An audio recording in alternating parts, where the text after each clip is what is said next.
If you're serious about playing college basketball, you're going to need more than just the love of the game. College hoops demands discipline, skill sets, mindset, all of those different things. So in this video today, I'm going to give you 5 keys that you must have, plus a bonus one at the end that you must have in order to succeed in college basketball. So let's get into it.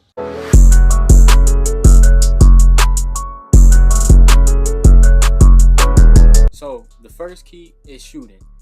In college, you have to have a good shooting ability. It don't matter if you're a wing, a point guard, shooting guard, center, whatever. 1 through 5, you have to be able to shoot. It's essential. It makes you an asset. The better you can shoot, the more of an asset you are for any college team. You want to be able to shoot from range, make open shots, make contested shots. It's about being able to shoot consistent as well. If you can shoot and have that good shooting ability, I promise you can definitely find your way on a college team, because college teams are always looking for shooters. If you have a really high clip, you can really make a team like that. Another thing, shooting under pressure. If you can shoot under pressure, that's going to help you a whole lot. In college, there's a lot of situations where you're going to have to hit shots under pressure. There's going to be a big old crowd. You got to be able to hit those shots. That is what's going to help make you more of an asset. So next, defense. Defense is something that I love to preach, because defense, like they say, defense wins championships. Defense is going to be the key to everything. If you can't stop anybody in basketball, it's going to be hard for you. Coach is not going to want to put you on the floor if you're a liability. They need assets. We're talking about assets here. You're not an asset if somebody can score on you no matter what situation, no matter how tall they are, how skilled they are, no matter what. So you have to be able to play defense. If you can master playing defense and just defense alone, I promise you, you can have a spot on a basketball team. College coaches really need defenders. Defense is a big part of basketball. You can see, if you go watch any college games, they're not going to score a whole lot of points. There's rarely college games going up to 100 points or 90 points. A lot of them, they go to 40, 50, 60, things like that. Because of the defense, they really look for players who can play defense in college. If you can play defense in college basketball, you can really have a good chance of playing on a team. The next thing is having a good high basketball IQ. Having a high IQ in basketball is something that is really, really important. You got to be able to know what's going to happen before it happens, know what's going to happen if you decide to make this decision. Hey, somebody comes sets the screen. You got to know exactly what that defender is probably going to try to do based on how he's been playing you all game, or based on the film that you watch. Having a high IQ, understanding the game, that is something that can keep you on the court. When you get to a college coach, they don't really have time to sit there and tell you what a down screen is, what a Gortat screen is, things like that. They're going to expect you to come in and know that. So having a high IQ in basketball is going to give you a good advantage and help you stay on the floor. With IQ, we got to be able to understand spacing, knowing when to pass to a teammate, different things like that. We got to have great IQ. So to improve your IQ, you can study film on the other team, study film on your team. Maybe you're an incoming freshman. Study what the team does the year before that to help them be successful. Things like that is what helps build your IQ. You want to have a great IQ in order to be able to play in college. So the next key is being mentally tough and your work ethic.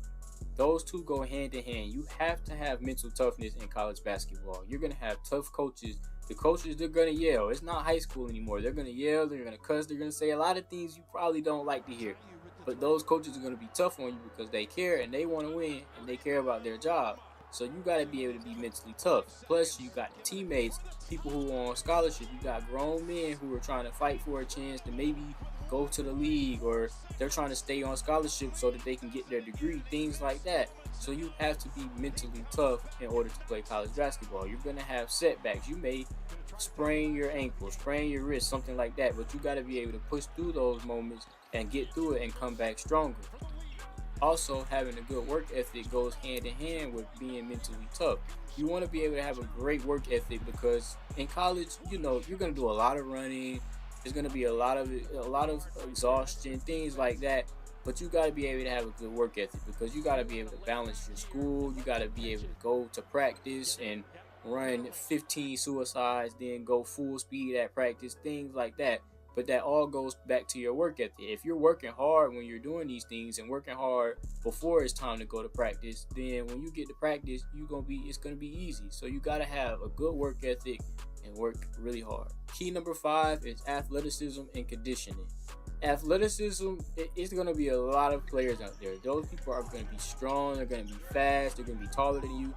You got to be able to have athleticism. So you got to go to the weight room, make sure you're eating right after the weight room, getting that protein, not eating unhealthy things like cake, pizza. And in college, they have a lot of meal plans. The coaches, the teams, they have meal plans and things like that. But you got to be able to stay in a great athletic shape, because being able to run up and down that court 100 times, it's going to be a lot. That goes hand in hand with conditioning.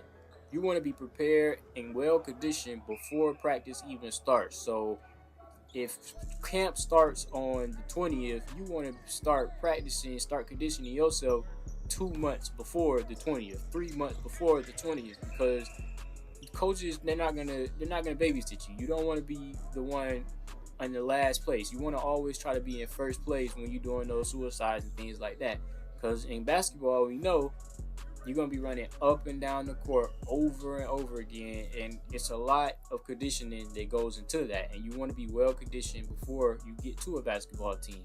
If a coach sees that you can run up and down the court endlessly, effortlessly, just keep on doing it over and over again, that's going to help make you an asset to that team.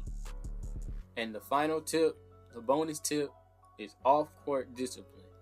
You have to be disciplined off-court to be able to play college basketball.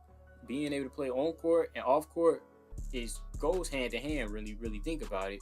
If you have no off-court discipline, which looks like doing your homework on time, making sure you're going to class, studying for exams, things like that, if you have no off-court discipline and you don't do those things, you can't play on the court. If your grades are low, you can't play on the court.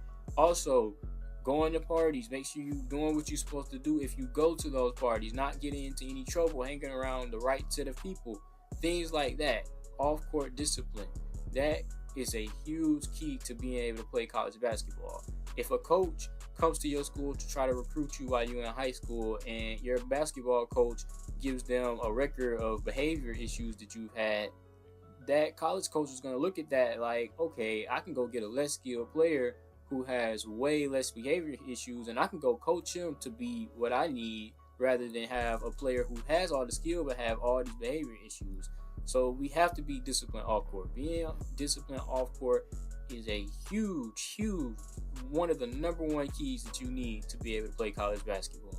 So there you have it.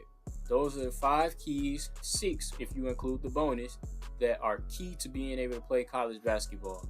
Notice how with each key I was talking about assets and liabilities. You want to make yourself an asset. If you make yourself an asset, you have a spot on any team no matter what. If a coach feels that you're an asset to their team, they're going to make room for you. You got to be an asset.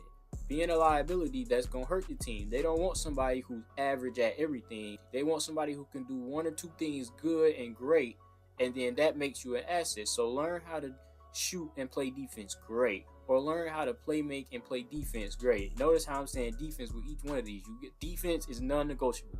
You got to be able to play defense. If you can play defense will take you a long way in the game of basketball.